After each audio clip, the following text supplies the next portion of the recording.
So he has finally popped the question. And all of the say yes is still ringing inside your head. And you're already thinking to yourself, like, I need to have a beautiful wedding. I need to have a beautiful wedding.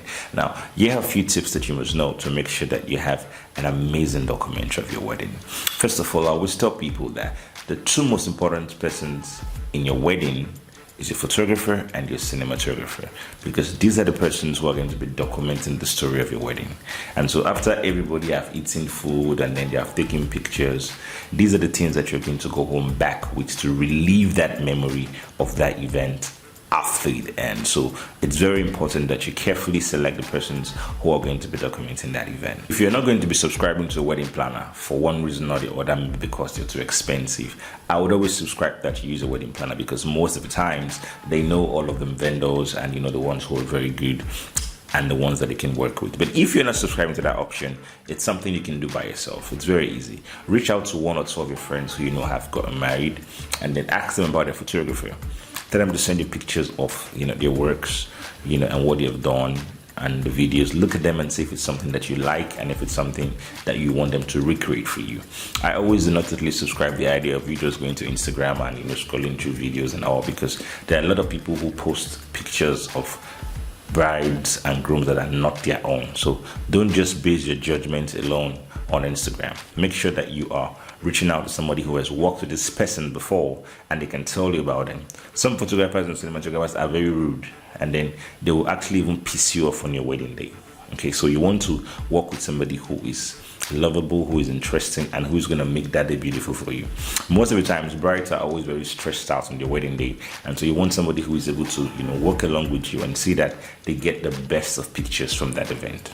Now, most times on your wedding day, you are usually always very stressed out. A lot of calls here and there, you're trying to attend to a lot of things, and then families are calling here. There's some people who most of the times they have to pay down payment, at the church because they don't want to come late, and so you're hurrying a photographer because your makeup artist took 3 hours to do the pictures, and so you really do not have a lot of time to take the pictures that you want.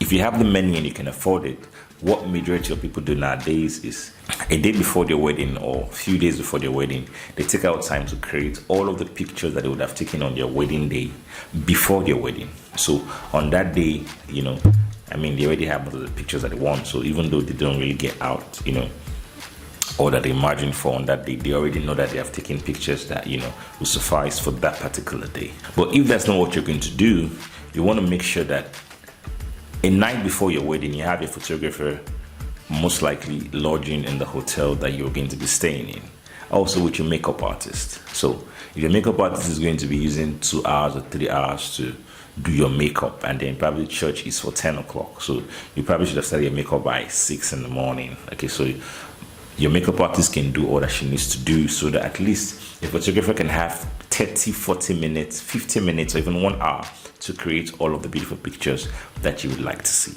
And then finally, it's your wedding day. Deliberately tell yourself that no one is going to make me angry. Even if somebody decides to offend you, carry over the effect of that offense to the next day. Carry over the anger to the next day. But on that day, deliberately tell yourself that I'm going to smile. Whenever the camera gets to face you, make sure you're giving out a beautiful smile. Tell your husband also, because all of this is going to affect the final production of your wedding at the end of the day. So make sure that you are beaming with smile. Make sure that there is this vibe in you that tells everyone around you that, hey, I'm excited about getting married. And at the end of the day, you realize that you're going to have a beautiful wedding documentary story. Okay, check the link in my bio. There's some beautiful weddings I would like you to check out.